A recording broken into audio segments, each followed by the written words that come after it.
وزیر اعظم شہباز شریف سے عالمی سرمایہ کاروں کے وفد کی ملاقات، پاکستان میں سرمایہ کاری اور اقتصادی صلاحیت پر تبادلہ خیال۔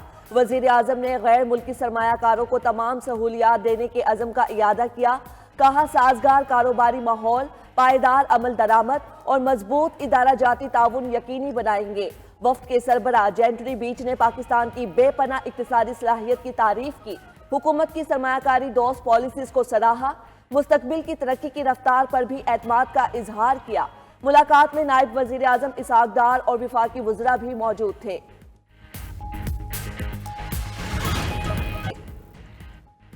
پاکستانی نوجوان کی محبت میں کراچی آنے والی امریکی خاتون کا واپس جانے سے انکار، جہاز میں شور شرابہ کرنے پر اتارا گیا۔ خاتون کراچی میں ایک فلیٹ کے باہر کئی گھنٹے بیٹھی رہی، پولیس نے حفاظتی تحویل میں لے لیا۔ پولیس کا کہنا ہے کہ امریکی خاتون کی ذہنی حالت ٹھیک نہیں، سیکیورٹی کا معاملہ ہے۔ پولیس نے امریکی خاتون کو گارڈن علی اپارٹمنٹ سے وومن پولیس اسٹیشن منتقل کر دیا، مگر اس کے بعد اصرار کرنے پر دوبارہ علی اپارٹمنٹ منتقل کر دیا گیا۔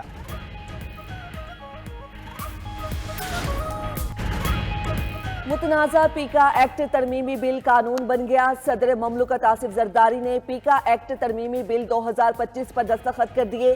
ڈیجیٹل نیشن پاکستان بل 2025 اور national commission of the status of women bill کی منظوری بھی دے دی۔ تینوں بل قومی اسمبلی اور سینٹ سے منظور ہو چکے ہیں۔ پیکا ترمیمی قانون کے تحت فیک نیوز پر 3 سال قید، 20 لاکھ روپے جرمانہ یا دونوں سزائیں ایک ساتھ دی جا سکیں گی۔ جرم پر اکسانہ، جعلی یا جھوٹی رپورٹس اور اداروں کے خلاف مواد غیر قانونی شمار ہوگا۔ Social media protection and regulatory authority social media مواد بلاک یا ختم کرنے کا اختیار ہوگا۔ پی ایف یو جے پیکا ایکٹ کے خلاف آج پٹیشن دائر کرے گی۔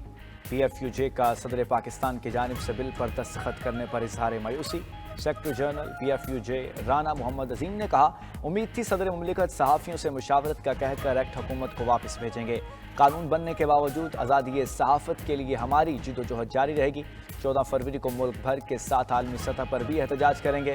ادھر پیکا ترمیمی ایکٹ 2025 لاہور ہائی کورٹ میں چیلنج، درخواست گزار نے پیکا ترمیمی ایکٹ کو غیر آئینی قرار دے کر کالعدم قرار دینے کی صدا کی۔ وزیر اعظم شہباز شریف کی زیر صدارت وفاقی کابینہ کا اجلاس آج ہوگا۔ 13 نکاتی ایجنڈا زیر بحث آئے گا۔ پی آئی اے کے پائلٹ سے متعلق بیان پر سابق وفاقی وزیر غلام سرور خان کے خلاف قانونی چارہ جوئی کرنے پر غور ہوگا۔ سعودی عرب کے ساتھ Middle East green initiative charter کی توثیق بھی ایجنڈے کا حصہ۔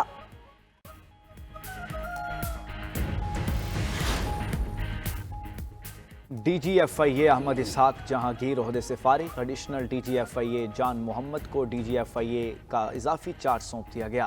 جان محمد مستقل ڈی جی کی تعیناتی تک فرائض سر انجام دیتے رہیں گے۔ وزارت داخلہ نے احکامات جاری کر دیے۔ ذرائع کے مطابق ڈی جی ایف آئی اے احمد اسحاق کو کشتی حادثات اور انسانی اسمگلنگ کی روک تھام میں ناکامی پر عہدے سے ہٹایا گیا۔ آئی جی کے پی اختر حیات گنڈا پور کو بھی عہدے سے ہٹا کر گریڈ 21 کے ذوالفقار حمید کو نیا آئی جی کے پی تعینات کر دیا گیا۔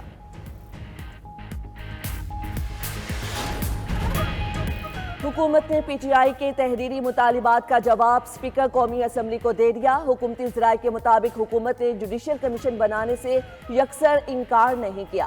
کمیشن کے متبادل خصوصی کمیٹی یا پارلیمانی کمیٹی بنانے کی تجویز دی۔ اسپیکر کی سربراہی میں موجودہ کمیٹی کو ہی پارلیمانی کمیٹی کا درجہ دینے کی بھی تجویز دی گئی۔ سانحہ 9 مئی کے مقدمات عدالت میں زیر سماعت ہیں۔ اس پر کمیشن بنانے سے متعلق رائے مانگی گئی۔ اسپیکر یا حکومت اپنا تحریری جواب پبلک نہیں کرے گی۔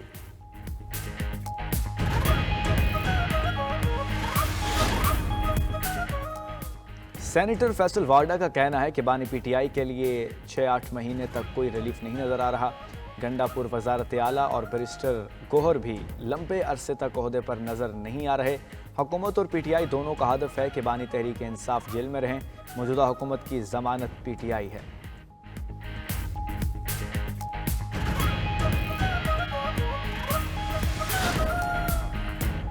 فوجی عدالتوں میں سیویلینز کے ٹرائل سے متعلق آئینی بینچ میں سماعت آج پھر ہوگی۔ گزشتہ روز سیویلینز کے ملٹری ٹرائل کا ریکارڈ آئینی بینچ کے سامنے پیش کیا گیا۔